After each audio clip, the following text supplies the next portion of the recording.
Hello again, everybody, and welcome to the Mike Francesa podcast, part of the Bet Rivers Network. We come to you after the Knicks now make it 3 straight against the Cavaliers. And yes, pinch yourself. The Knicks are going to the NBA Finals now. It might happen in 4 games. Cavs might come up with a big effort and make the Knicks have their coronation back at Madison Square Garden. Either way, this series is over in 5 games. And I wouldn't be surprised the way the Cavs look if it's over in 4 games, because the Knicks are just, let's be honest, they are just right now, a vastly superior team to the Cavaliers. The Cavaliers couldn't handle anything the Knicks brought offensively in this game. The Knicks were able to score pretty much at will throughout the game. Uh, the Cavs, when you look at them, and forget the final score, forget some of the final statistics, because you get a little padding, or you get something that makes the game look a little different than it should at the end. But the bottom line is Cleveland played soft defensively. When you come out in a must-win game, and as I've told you when the series started, Cleveland has been perplexingly lackadaisical at times during this series. I'd hate to say it, but I think it's gonna cost the coach his job. I also think there's gonna be some wholesale changes there, despite the fact they have talent. They don't play to their abilities, um, and you watch as they come out, they allow 37 points in the first quarter. But you know what? A part of that is the Knicks were just unbelievable. They just made shot after shot. I mean, the Knicks made 10 of their first 13 shots from the floor. Okay. You come out in game 3 to send a message, to get your fans behind you, to get a lead and make it look like, hey, this can be a different game tonight. And the Knicks come out and make 10 of their first 13 shots. Their D was awful. They got beat in the first half. And the announcers did a good job of pointing this out. They got beat off makes 3 or 4 times. They got beat off long passes 2 or 3 times. The Knicks got 10 free throws in the first quarter. Cavs couldn't make a free throw. Knicks were making threes. Cavs couldn't make a three.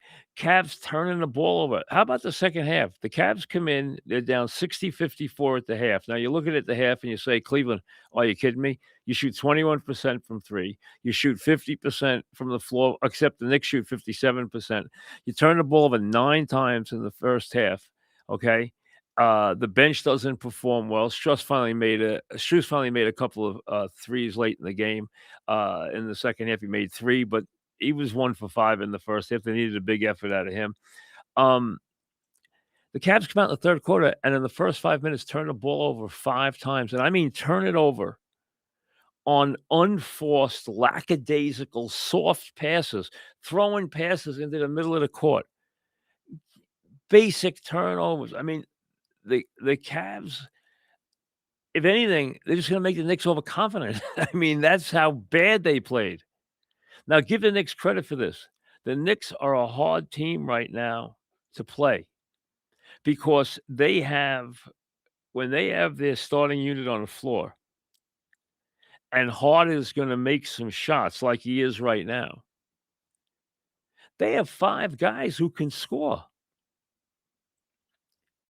When you have Brunson, who's a scorer, okay, and keeping him on the south side of 30 is hard.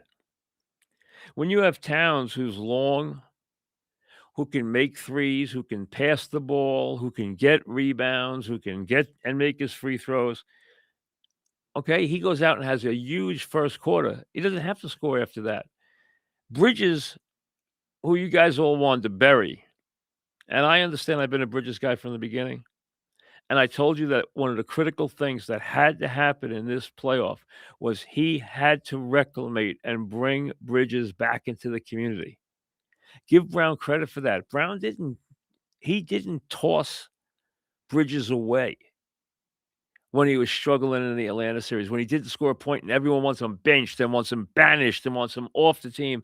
Do you know what this guy has done since then? on both ends of the floor.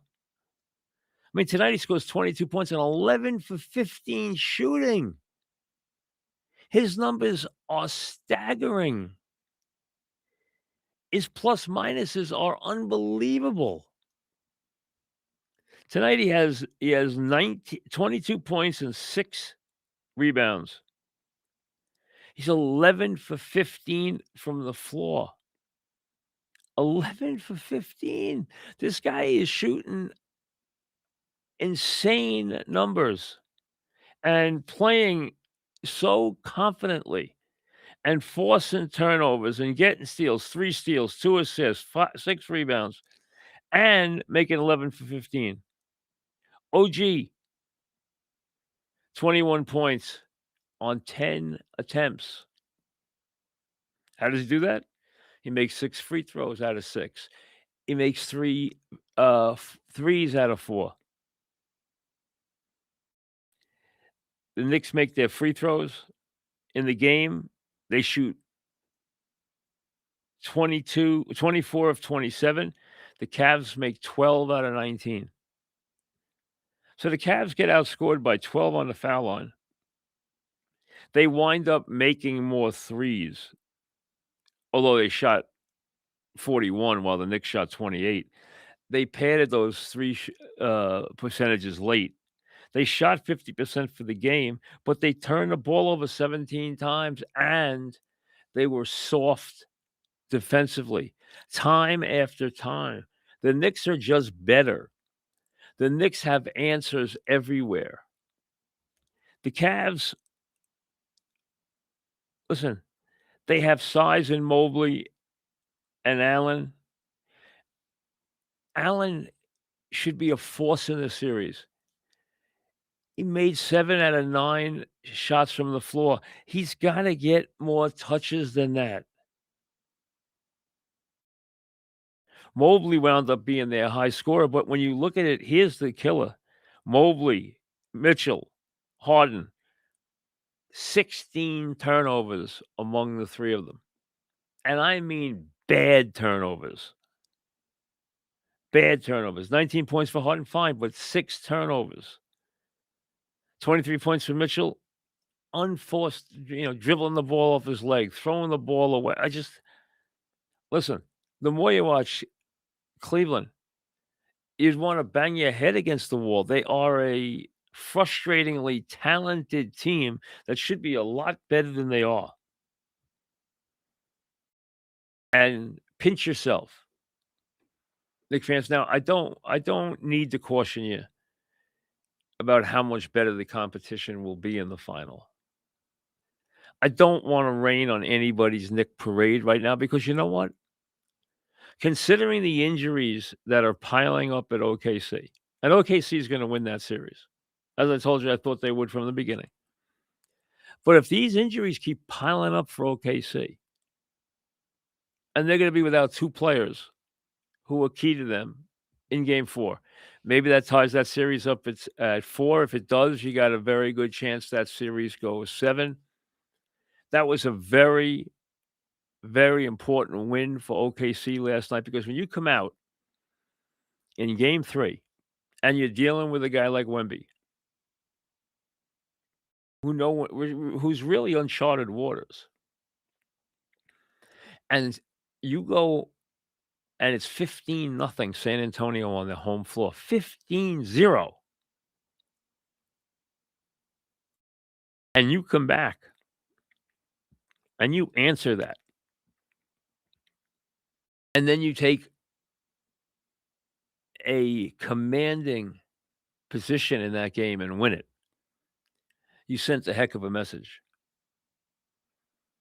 OKC is a real champion. They are going to win multiple championships. They might win this one. They will be favored to win this one. They're going to give the Knicks some reals. And like I said, let's let this series end. Let's let the West unfold. And then we'll have time, obviously, before the final. I'm going to tell you this. The ticket prices that people started asking for the finals tickets that you can advance are so astronomical, it is almost comical. It's almost embarrassing to even quote them. That's how crazy they are. I mean, I knew they would be expensive, but to say that they are insane would be, remember that you're dealing with a secondary market for the most part because everyone's the tickets are gone. But the bottom line is, and the final tickets are always harder because you have to deal with sponsors, you have to deal with network people, you have to deal with people who have to be taken care of and everything else. Plus, you have people who don't go to a game all year who want to be seen at the finals will pay anything. So that's the same thing you deal with at the Super Bowl or a Final Four or a, World Series or anything else. But inside a confined building like Madison Square Garden, which is a hot ticket to begin with, this is gonna be insane. So they're gonna price everybody out unless you have deep pockets. That's all there is to it. So if you think you're getting a bargain and going to those finals, you're not. But that doesn't mean you can't enjoy this run. You've dreamt about this for a long time. This franchise has been painstakingly frustrating, but now has really turned the corner and has a chance to do something special. And here's the thing, as you watch the Knicks continue to roll here, as you watch their offense being played at such a high level, and it is because when you look at it and you look at their ball movement, 27 assists tonight, and the ability of everybody in that unit, because once they can't lay off Hart, and Hart in the last couple of games, he got a rude awakening when he didn't play the 4th quarter because they wanted to have Shamet's ability to knock down a 3, and he knocked down 3 big ones. So Brown was right, but it shook Hart up, and since then, Hart has made people pay from 3. Now, tonight he wasn't great from 3, but last game he was terrific. This game he wound up making a couple. He keeps them honest, and that means they go out and play him straight up, and then he can take the ball to the basket. Now, he's never gonna score that many points, he doesn't have to, but if he's double digits and you know, Towns had 11 in the 1st quarter, wound up with 13. Nobody winds up with 21, Bridges winds up with 22 on 15 shots. And then Brunson, with a big second half, winds up with 30 points. But the way they're passing the ball, the fact they're shooting the ball at over 50%, they shot 56% from the floor in this game, and it never wavered. They made hard shot after hard shot. They made open shot after open shot. They frustrated Cleveland at every turn because every single time that Cleveland thought it could get on a run, the Knicks would bury a tray or they would get fouled or they would get a layup or they would throw the ball ahead and Cleveland's floor balance was atrocious and the long pass was working. And then the transitions plays are working off the constant stream of Cleveland turnovers.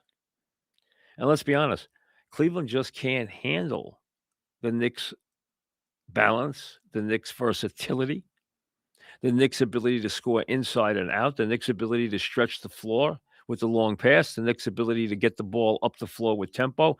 All the things they are doing offensively, they don't have an answer for, and they haven't had an answer for, and they didn't have an answer for in this game. And this is a game where they had to come out with tempo, and they had to come out with force, and they had to come out with real passion and send a message. And instead, they're down 10 points at the end of the 1st quarter. They're down 6 points after the 2nd quarter. They're down after the 3rd quarter. They're down after the 4th quarter. The bottom line is they never were able to shake the Knicks. They led by 10 at the half. At the quarter, they led them by 6 after 2. They led by 9 after 3, and they led by 13 when the game was over. The Knicks were as comfortable and as confident as a team can possibly be, and Cleveland is just searching for answers. They don't have any. But your backcourt, your all-star backcourt of Mitchell and Harden can't turn the ball over 10 times. They can't. And if you know what? They're gonna get outscored in the backcourt. What are we talking about? What are we talking about? They don't take advantage of their size advantage. That doesn't mean now listen, I actually in the 3rd quarter when I knew this game was over, because I said at the half, if Cleveland doesn't come out a different team in the 2nd half, and they came out and threw the ball away 5 times in the first 5 minutes, and I wrote game over. The first time out was I think it's 71-64, I might be wrong, in the 3rd quarter, but I said game over because Cleveland hadn't answered anything. They were still doing the same things wrong, and they were just throwing the ball, as Mike Breen called it, terrible passes from Cleveland, and they were bad. And the Knicks just keep answering. 3, he's open. 3, he's open. 3, he's open. 3, drive to the basket, get an offensive rebound, do this, do that, get fouled. Cleveland can't make their free throws, the Knicks make every one. Cleveland can't make a big shot, Knicks make every one. Cleveland shoots 50% from the floor, Knicks shoot 56. Knicks get everybody in their starting rotation in double figures. You're seeing a balance because of what you are getting from Bridges now. You are seeing a balance in this series that you didn't see before. That's the difference. See, you were in the Atlanta series when everyone was screaming and wanted Bridges' head. Bridges was giving you nothing. In game 1, the miracle comeback, when this series really ended, Bridges had 18 on 7 for 11 shooting and was a plus 12 on the night. We know how good his defense is. Game 2, which the Knicks win comfortably, Bridges has 19 points on 9 for 12 and is plus 20. And then in game 3, Bridges has 22 points. 22 points. And can't miss a shot. I mean, it's 11 for 15 and is plus 19. So in the first 3 games of this series, Bridges is plus 51. And from the floor, he's averaging 19.5 points per game. And he's 16, 27 for 38. 27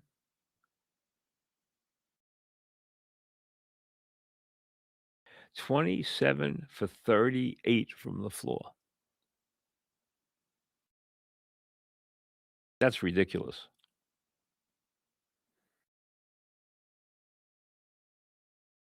That's 71%.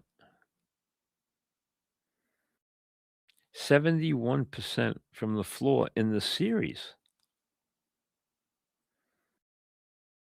27 for 38 playing all-world defense and is plus 51 when he's on the floor. And he's not averaging 6 points and shooting 71%. He's averaging 20 points and shooting 71% and playing great defense. So you got a guy playing like a major all-star now.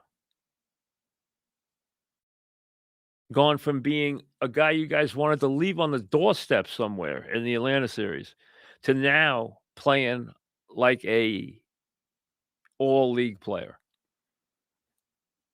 That's invaluable. Their ability right now, their confidence level, what Brown has built in them, how he's built Bridges back up, how he's utilized the bench, how he's expanded the rotation. It took a while. People were critical of the process, but he has now made this team so much better than it has been in so long, to the point now where even if you give OKC every advantage that they deserve to be, and that series isn't over, so I don't wanna get into it deep, but I expect OKC to win that series, even with the injuries. I think San Antonio might win game 4. If they do, it's gonna be a 7-game series, but I think OKC is gonna win. Either way, I think OKC is still gonna win the series. If they win game 3, they'll win the series. If they lose game 3, they'll win game 4, they'll win the series. If they lose game 4, they'll win the series.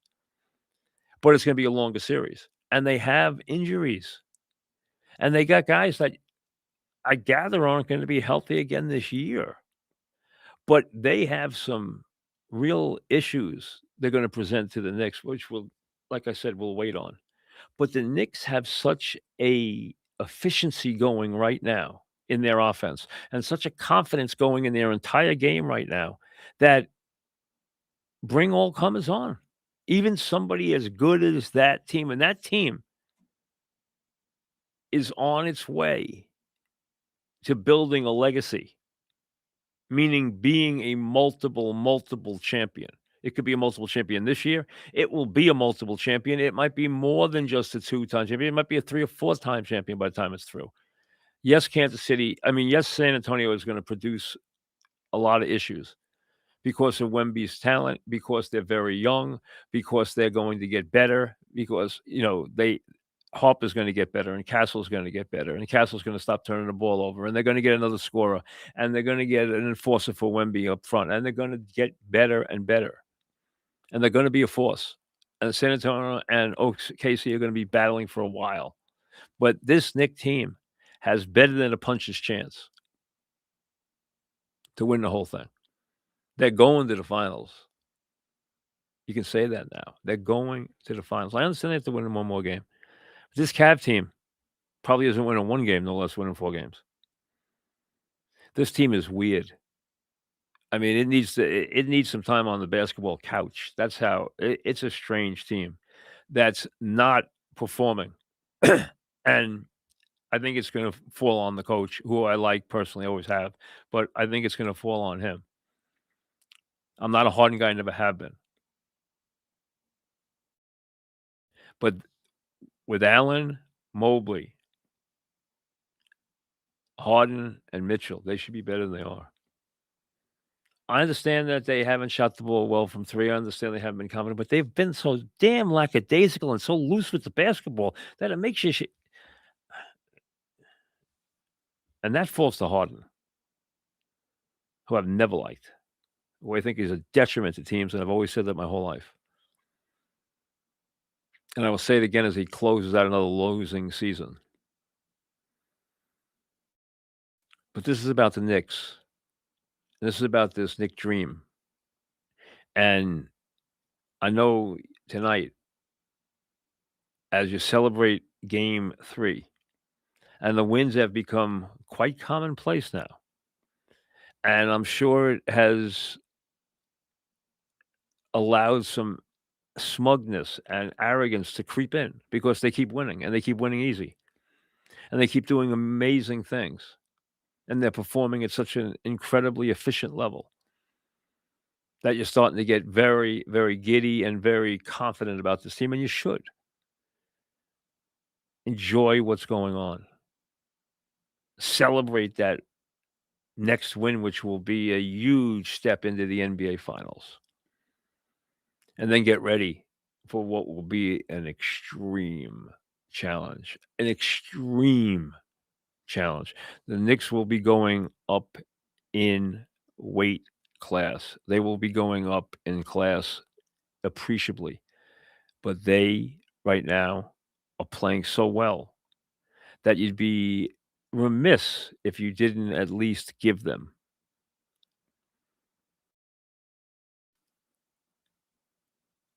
a real puncher's chance, considering how well they are playing and how consistently efficient they are. It's impressive. It's impressive. But they have laid over these teams. And Cleveland's a weird it's a I told you when the series started, they're a weird group. And when I watched them tonight, they actually see, I like basketball to be played at a certain level. And like I said, I always watch the game from both sides. And I was annoyed by how badly Cleveland was playing tonight. I wanted them to challenge the Knicks tonight.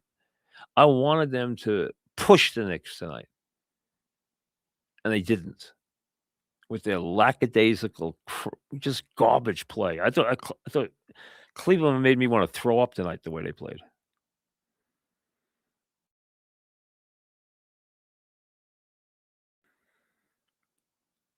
But the Knicks are going to the finals, whether it's 4 or 5, and you never know about game 4. It's like I said, game 4s are tricky. A lot of times, the pedal comes off the metal and teams wanna celebrate at home. Listen, you never know which way that's gonna twist as far as whether it's gonna go a sweep or go 5 games. The series is not going past 5 games, no matter what. And the way things are, the Knicks are so cold-blooded right now, I wouldn't be surprised to just come out and bury them in game 4.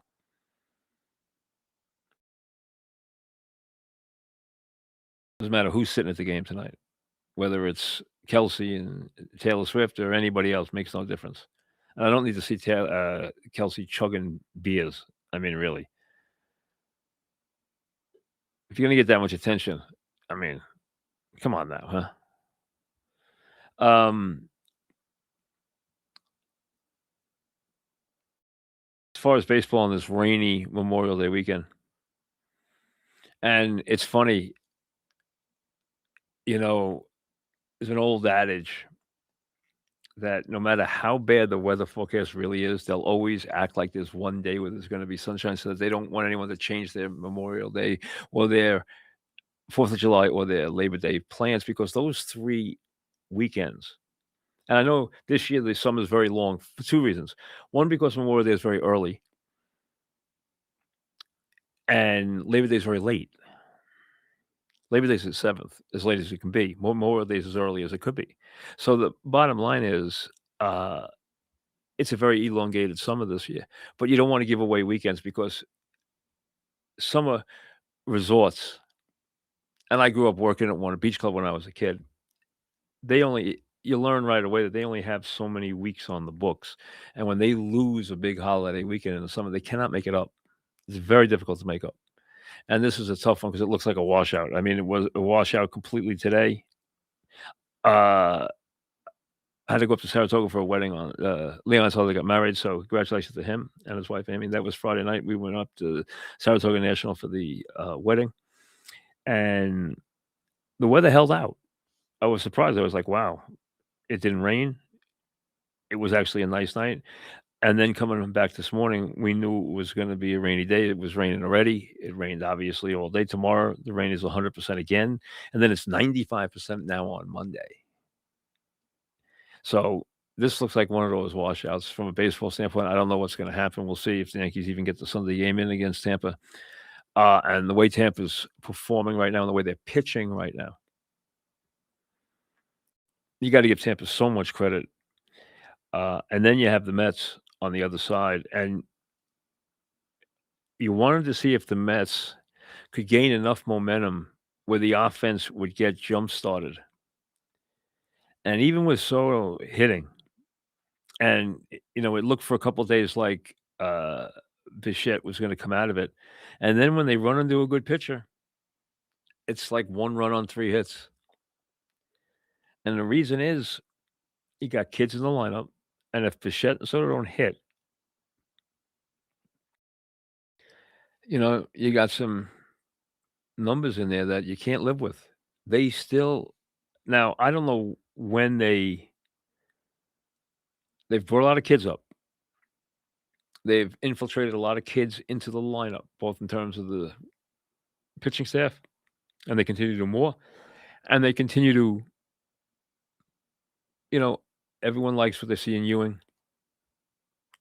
I was debating with someone today. My brother John and I were talking about whether Ewing reminded us more of a young Bobby Mercer. I don't think he has that kind of power or pull ability, or a young Lenny Dykstra, but we both were impressed by him. And I said Lenny Dykstra, my brother said, John said, who's a good baseball guy, said he reminded him more of a young Bobby Mercer. He's diminutive like that. I don't know if he's going to pack the kind of power that either Lenny or Bobby had. I mean, Bobby hit a lot of home runs. Now, again, he was made for Yankee Stadium. If he had played his whole career in Yankee Stadium, he wouldn't have hit 250 home runs. He would have hit 400, but he didn't stay. And he went to San Francisco and Chicago, where, except for 1 year in Wrigley, he did not hit home runs in San Francisco. He did not hit home runs in Shea Stadium. He did not hit home runs in Chicago, except 1 year he did hit 20, I think 27 in Chicago. But he was made for Yankee Stadium. If he had stayed there his whole career, like I said, he would have hit 400 home runs instead of hitting 250. He had a good career. He was a good player. Very good player. If Ewing became as good a player as Bobby Mercer, he would be a very good player. If he became as good a player as Lenny Dykstra, he'd become a heck of a player. He's good. Ben's just starting to show you that he can be a solid player here. You like the kids. I thought Bichette was starting to rev it up, and then the last couple of days, he falls back again. The lineup is so anemic, though, and has to rely so heavily on a couple of guys that there's just so many days where it's 1 run on 3 hits, or 1 run on 4 hits, or no runs on 5 hits, or no runs on 3 hits. It's hard to watch. And they're right back in that same mix again. And let's be honest, they have fallen a mile. A mile. I mean, in that division, everybody's a mile behind, but Atlanta has a 10-game lead on Philly. They have a 13.5 game lead on the Mets. 13.5 games. And you got to climb over everybody in the division. I mean, Miami is 24 and 29. The Mets are 22 and 30.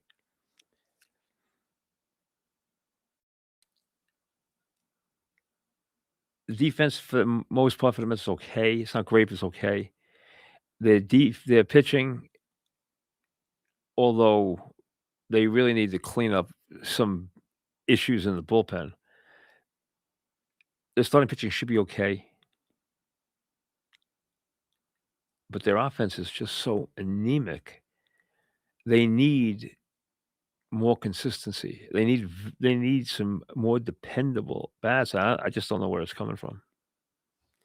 And you don't want the season to wash out by Memorial Day, but it's starting to look like that in a very, very big way.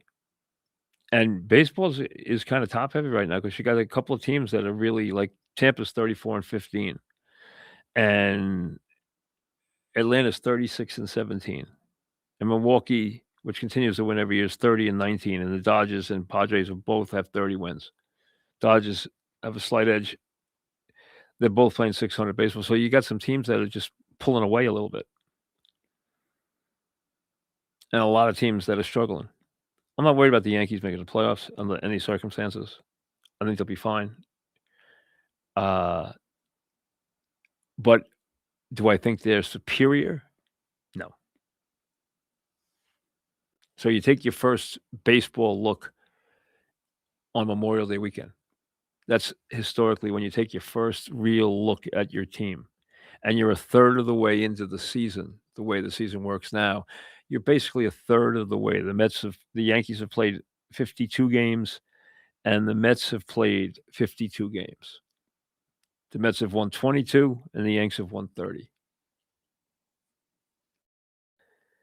The Yanks are 8 over, and the Mets are 8 under. So you're basically a smidge less than a third of the way through the season. And with the Yankees, I know the last couple of weeks haven't been what you expected. You've had a couple of injuries. Stanton's been out. Obviously, Dominguez ran into the wall. Obviously, Fried gets hurt. Cole's just coming back. Judge has been in a weird slump for him. I mean, obviously, you're not worried about Judge, but for him, it's a long slump. When you hit what he's done over 11 games, I mean, that's surprising. Let's be honest. When you see that, you don't see those numbers on Judge very often. Over 3 for his last 27 with 11 strikeouts. 10 for his last 56, which is 179 with 2 RBIs. You don't expect to ever see that out of Judge. I mean, Judge in his last 56 bats is 10 for 56 with a 1 homer, 2 RBIs, and 21 strikeouts. In his last 56 at bats, he has slugged 260. In his last 27 at bats, he has slugged 140. Nothing Judgian about that. But next game, he might come out with 2 home runs. We know that. We know who he is. No one's going to lose. He's also got 16 home runs and 30 RBIs, which is at the top of baseball. But you still don't expect those kinds of 11, 12, 15 game runs out of Judge, ever. But overall, I would not lose any sleep about the Yankees. They will make the playoffs. They will be there. Can they get to a World Series? They could. Are they going to be favored to get to a World Series? We'll see. We'll see. And the NL is better. We know that. So the team they face, if they get to the World Series, is going to be better than the teams they face getting to the World Series. As for the Mets, your Memorial Day look is bleak. Is bleak. You can talk about a transformation to the kids, but you can think about all the things that have gone wrong this year. And it's hard to digest. It really is. But remember this, it's Memorial Day weekend. And the Knicks are 1 game away from the NBA Finals. Let that sink in as you deal with the rain. We'll see you later.